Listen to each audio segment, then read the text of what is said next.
ইতিহাসের পাতায় এমন কিছু নাম জ্বলজ্বল করে যারা শুধু শাসক ছিলেন না, তারা বদলে দিয়েছিলেন সময়ের গতিপথ। আজকের গল্প সেই মহামানবের, যিনি ছিলেন এক বীর সম্রাট, কিন্তু একটি যুদ্ধ তার জীবনকেই বদলে দেয়। এক নৃশংস বিজেতা কিভাবে শান্তির দূত হয়ে উঠেছিলেন, আসুন শুনি সেই কিংবদন্তির গল্প আজকের এই ভিডিওতে।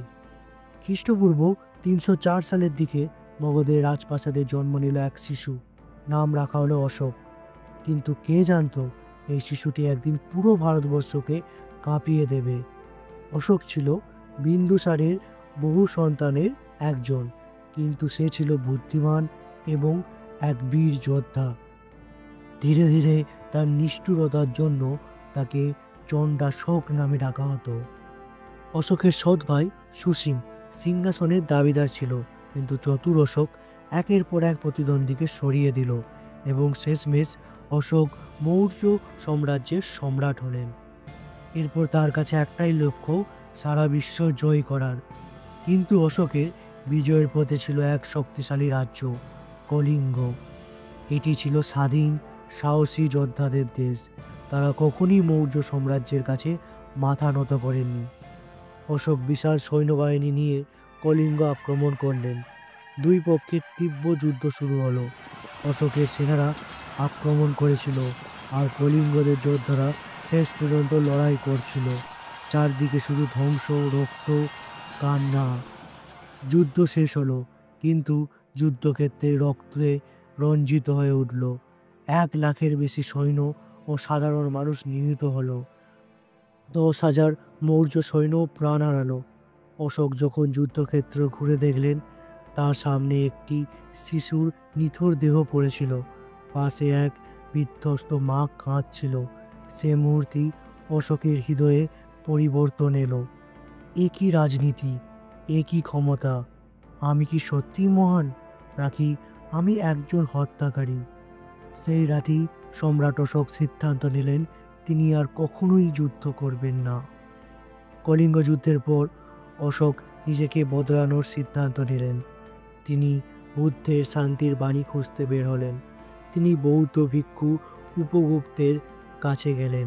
রাজপ্রাসাদের সব ভোগবিলাস ছেড়ে সাধারণ মানুষের মতো জীবনযাপন শুরু করলেন।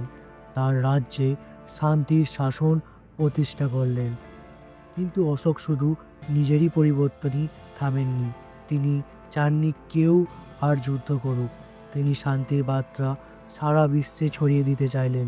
তিনি শ্রীলঙ্কা, আফগানিস্তান, মিশর, চীন, গ্রিসে দূত পাঠালেন। স্তম্ভ ও শিলালিপিতে তার ধর্মনীতি খোদাই করলেন। তিনি পশু হত্যা নিষিদ্ধ করলেন, নারী ও শিশুদের অধিকারের ব্যবস্থা করলেন। যেখানে একসময় যুদ্ধ হয়েছিল, এখন সেখানে অহিংসার বাণী ছড়িয়ে পড়ল। কথিত আছে অশোক 9 জন গোপন ব্যক্তির একটি দল তৈরি করেছিলেন, যারা বিজ্ঞান ও জ্ঞানের অভিভাবক ছিলেন। তারা এমন শক্তিশালী জ্ঞান সংরক্ষণ করেছিলেন যা মানব সভ্যতাকে বদলে দিতে পারত। কিন্তু এ রহস্য আজও অজানা। যে সম্রাট একসময় বিশাল সাম্রাজ্য শাসন করতেন, তার শেষ জীবন কেমন কাটল? ক্ষমতার শাসন থেকে যখন মানুষ সরে যায়, তখন কি ইতিহাস তাকে মনে রাখে? রাজ পরিবারের অনেকেই অশোকের পরিবর্তন মেনে নিতে পারেননি।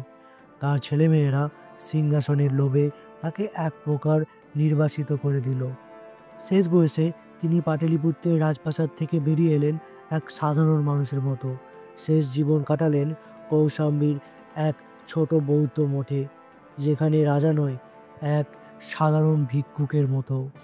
এক সময় তার চারপাশে ছিল লক্ষ সৈন্য, আজ পাশে শুধু কয়েকজন বৌদ্ধ ভিক্ষু। তার হাতে তখন রাজদণ্ড নেই, আছে কেবল একটি বুদ্ধের প্রতিমা। আমি সম্রাট অশোক, যে একসময় চণ্ডাশোক নামে পরিচিত ছিলাম। আমি যুদ্ধ করে বিজয় এনেছিলাম, কিন্তু এক যুদ্ধই আমাকে পরাজিত করেছিল। আমি যুদ্ধের পথে ছিলাম, কিন্তু শান্তির পথ আমাকে নতুন জীবন দিল। কিন্তু সময়ের বিচার কি বলে? অশোক কি সত্যিই পরাজিত হয়েছিলেন, না তিনি হয়েছিলেন চিরকালীন বিজয়ী? তার নাম আজও ইতিহাসে লেখা আছে। যে ভারতকে তিনি এক করতে চেয়েছিলেন, সেই ভারতের জাতীয় প্রতীক আজও তারই চিহ্ন বহন করে, অশোক চক্র। তার প্রচারিত বৌদ্ধ ধর্ম আজও কোটি কোটি মানুষের হৃদয়ে শান্তির বার্তা ছড়িয়ে দিচ্ছে। সম্রাটরা আসেন, চলে যান, কিন্তু যারা যুদ্ধ নয়, শান্তিকে বেছে নেন, তারা সময়ের সীমানা ছাড়িয়ে চিরকাল বেঁচে থাকেন। অশোক আমাদের শেখায়, শক্তি দিয়ে নয়, ভালোবাসা দিয়ে পৃথিবীর জয় করা যায়। আজকের ভিডিওটা ভালো লেগে থাকলে লাইক করুন, চ্যানেলটি সাবস্ক্রাইব করুন এবং কমেন্টে জানান কোন পার্টটা সবচেয়ে বেশি ভালো লাগলো। আবার দেখা হবে পরবর্তী কোনো এক ভিডিওতে।